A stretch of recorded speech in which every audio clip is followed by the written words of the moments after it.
It becomes all men, conscript fathers, who deliberate on dubious matters, to be influenced neither by hatred, affection, anger, nor pity.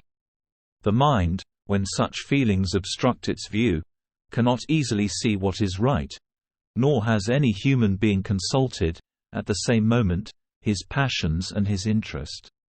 When the mind is freely exerted, its reasoning is sound, but passion, if it gain possession of it, becomes its tyrant, and reason is powerless. I could easily mention, conscript fathers, numerous examples of kings and nations, who, swayed by resentment or compassion, have adopted injudicious courses of conduct, but I had rather speak of those instances in which our ancestors, in opposition to the impulse of passion, acted with wisdom and sound policy.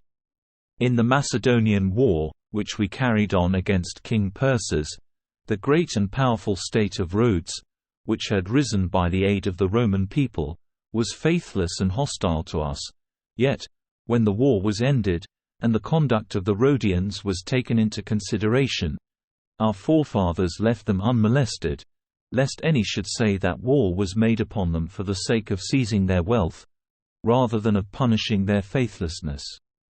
Throughout the Punic Wars, too, though the Carthaginians, both during peace and in suspensions of arms, were guilty of many acts of injustice, yet our ancestors never took occasion to retaliate, but considered rather what was worthy of themselves than what might justly be inflicted on their enemies.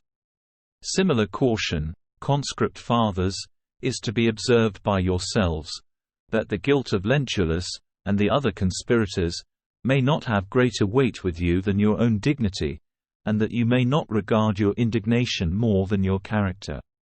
If, indeed, a punishment adequate to their crimes be discovered, I consent to extraordinary measures.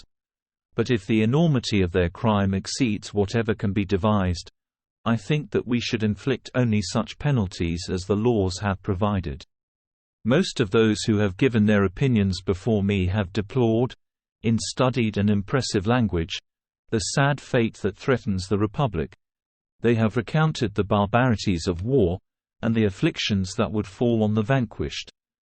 They have told us that maidens would be dishonored, that children would be torn from the embraces of their parents, that matrons would be subjected to the pleasure of the conquerors, that temples and dwelling houses would be plundered, that massacres and fires would follow, and that every place would be filled with arms, corpses, blood, and lamentation.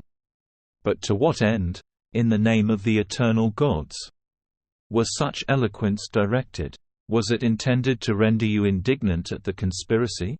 A speech, no doubt, will inflame him whom so frightful and monstrous a reality has not provoked. Far from it.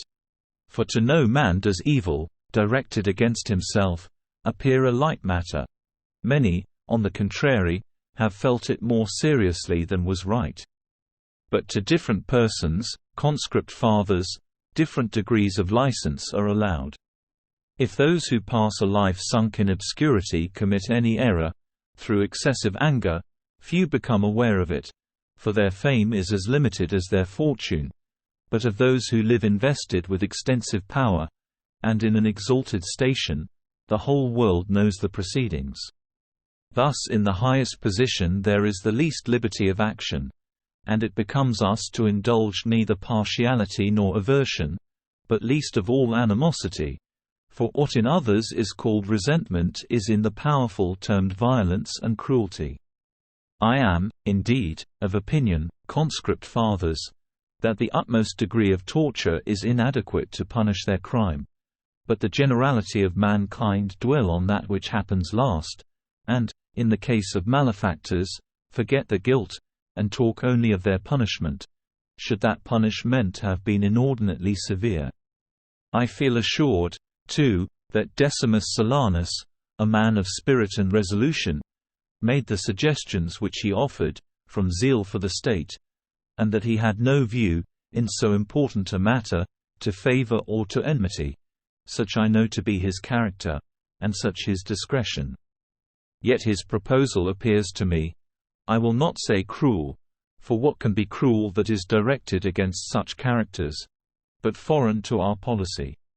For, assuredly, Silanus, either your fears, or their treason, must have induced you, a consul-elect, to propose this new kind of punishment.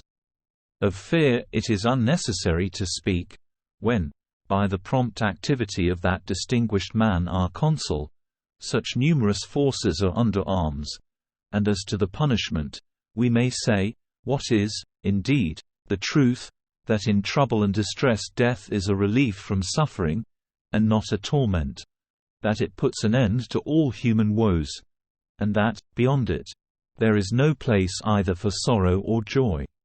But why, in the name of the immortal gods, did you not add to your proposal, Silanus, that, before they were put to death, they should be punished with the scourge? Was it because the Porcian law forbids it?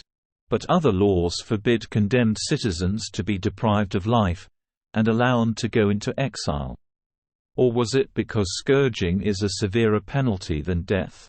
Yet what can be too severe, or too harsh, toward men convicted of such an offense? But if scourging be a milder punishment than death, how is it consistent to observe the law as to the smaller point, when you disregard it as to the greater? But who, it may be asked, will blame any severity that shall be decreed against these parricides of their country? I answer that time, the course of events, and fortune, whose caprice governs nations, may blame it. Whatever shall fall on the traitors, will fall on them justly. But it is for you, conscript fathers, to consider well what you resolve to inflict on others. All precedents productive of evil effects have had their origin from what was good. But when a government passes into the hands of the ignorant or unprincipled, any new example of severity, inflicted on deserving and suitable objects, is extended to those that are improper and undeserving of it. The Lacedaemonians, when they had conquered the Athenians, appointed 30 men to govern their state. These 30 began their administration by putting to death, even without a trial, all who were notoriously wicked, or publicly detestable, acts at which the people rejoiced, and extolled their justice. But afterward, when their lawless power gradually increased, they proceeded, at their pleasure, to kill the good and bad indiscriminately, and to strike terror into all, and thus the state, overpowered and enslaved, paid a heavy penalty for its imprudent exultation.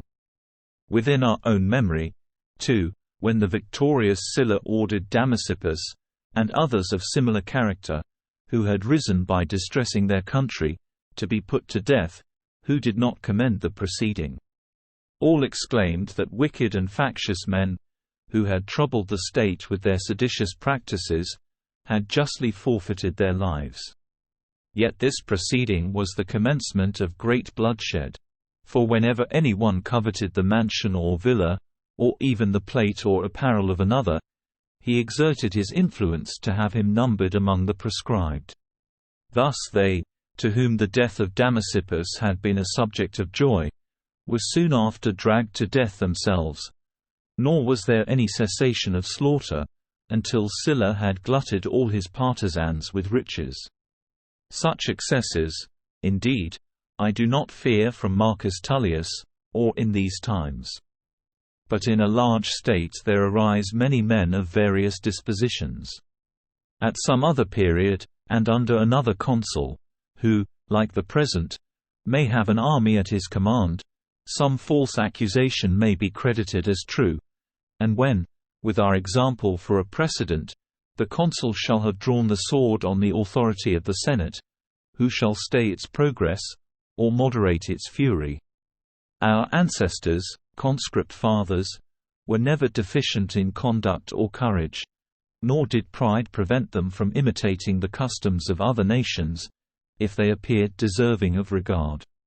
Their armor, and weapons of war, they borrowed from the Samnites, their ensigns of authority, for the most part, from the Etrurians, and, in short, whatever appeared eligible to them, whether among allies or among enemies, they adopted at home with the greatest readiness, being more inclined to emulate merit than to be jealous of it. But at the same time, adopting a practice from Greece, they punished their citizens with the scourge, and inflicted capital punishment on such as were condemned. When the Republic, however, became powerful, and faction grew strong from the vast number of citizens, men began to involve the innocent in condemnation, and other like abuses were practiced, and it was then that the Porcian and other laws were provided, by which condemned citizens were allowed to go into exile. This lenity of our ancestors, conscript fathers, I regard as a very strong reason why we should not adopt any new measures of severity.